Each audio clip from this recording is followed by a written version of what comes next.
Alright, so spoiler alert. So I'm gonna start out the video. I'm just sitting here boiling out my skull, and I got some jerky that I just cut up and put some cure in it. But I'm gonna take you through a hunt where my buddy's been stationed in Japan for I think 18 months, something like that. So we haven't really been able to hunt very much. He came home for a couple weeks and we went to Idaho and went elk hunting and hunted a little bit in Northern California. But he's been stationed over there, and he's been coming back. He's moving to Virginia, and so he had a couple days to hunt in Arizona, and I just didn't know if I was going to be able to get out there or not. My kids are home with me. They're on school break. My wife is out of town, and we got pretty sick at Christmas, and so we just been sick. I've had this flu and not been able to do anything, and kids started feeling better, and I decided to jam out to Arizona and try to get a muley with my bow. So here's the story, and hope you guys like it. And I had a great time and built a lot of memories with my kids, and yeah, it was a great time. So hope you guys like it.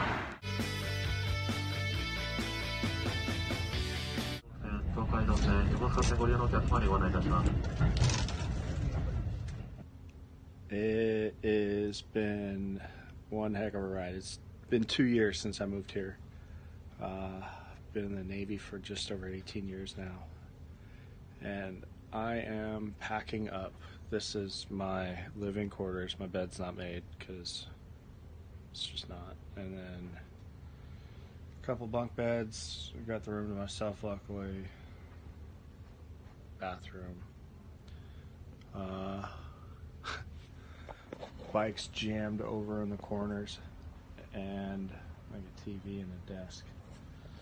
But this has been where I've lived basically for the last 2 years when I haven't been on a ship, in which case my space looks about like half of that bed, half of one of those beds.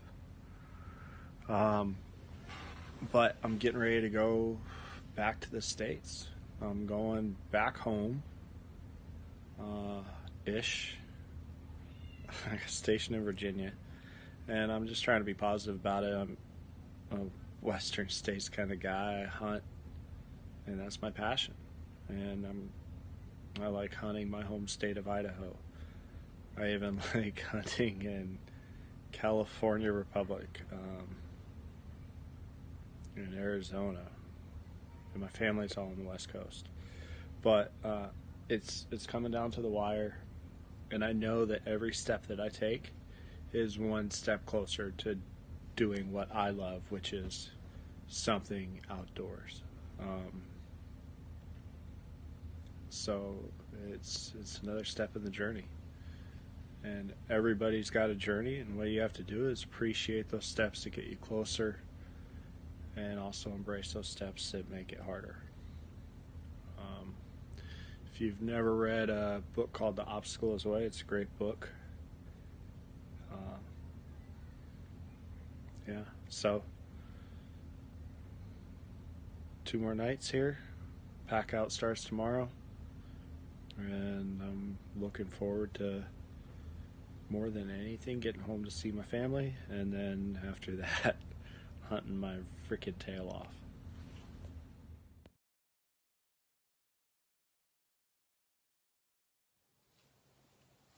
Day 2. Day 1 never happened because I was over on another mountain glassing bucks, where I'm at now, and then drove in a circle to get here because there's no road that goes across. So I was glassing up deer 3 to 5 miles away, and there's about 1.5 miles of private land in between. So in order to get here, I had to drive back and around, and then the gate that I normally would go through was locked, so the ranch manager allowed me to still come on the ranch, and that was only because we had mutual friends and the whole permissions thing. But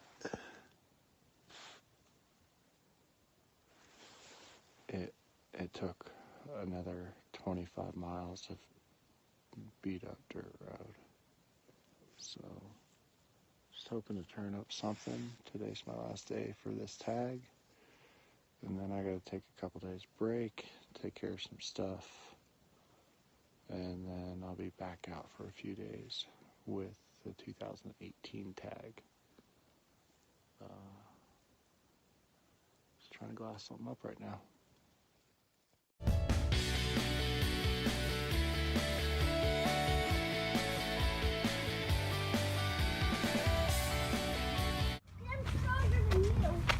Taking my bow to get checked out. Make sure everything's dialed in before we go. The place right here though.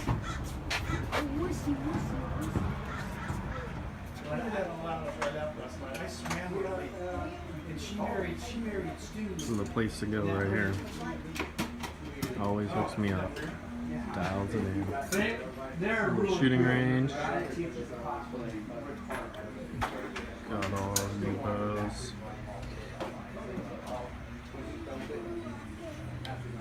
Bow and arrow shop, Lakeside, California. Squeezing, leave it on there. You have to shoot. It's on the string. Okay, right. Let's do that.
Tim's doing the old sneak, coming over on the top of that hill. We got a freaking nice 4x4 bedded. See if I can get it on the non-phone scope. Where's my thing at? Bunch of does. There's a 4-pointer bedded. Oh, it's so windy. It's bedded right in the middle of those does. Just below that top window.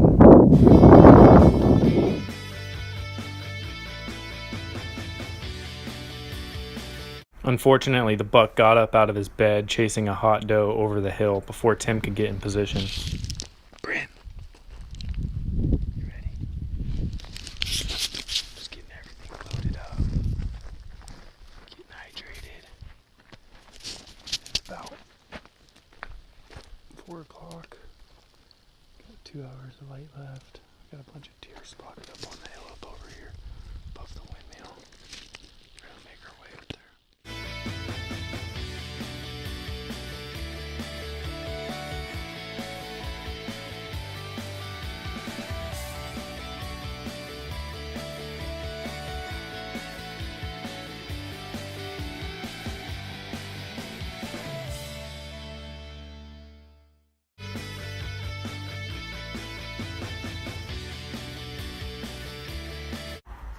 We get back to our camp, and I get out and get situated, and all of a sudden I look over, and about 40 yards away is this little fork and horn. And so I grab my bow and I move over, and I look, and there's a doe steps out.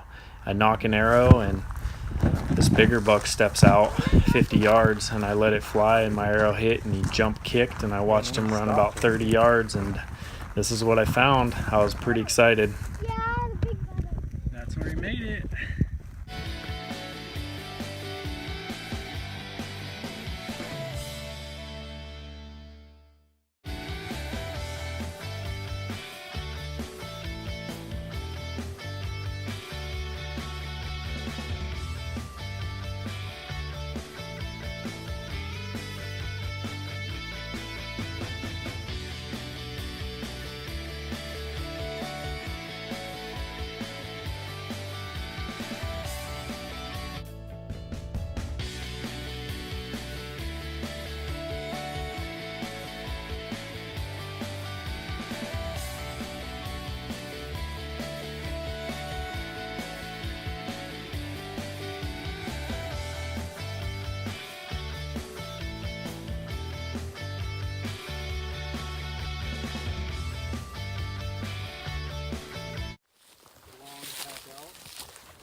Some deer.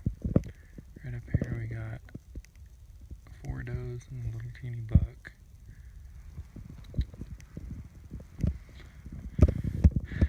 Over here we got I think 3 or 4 does. No bucks picked up yet.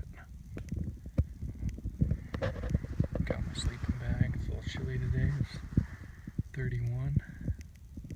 The sun's just coming up. Deer just starting to pop up. Hopefully we can get Tim a buck here before he has to head off to Virginia. Tech tip number 1 on this trip: always check your wind when you're glassing. Wind's blowing this way, so we're set up perfect. You never know where the deer are going to be. Are you downwind from it? But I am downwind from this guy, so that's bad. Painful here in a minute. So Some freeze-dried parts about to roll out. the beef chili mac and bacon cheddar mashed potatoes smell pretty good the next day. Little mesquite freeze-dried. Tech tip number 2 on this trip: upgrade to one of those. Just kidding. This is a great glass.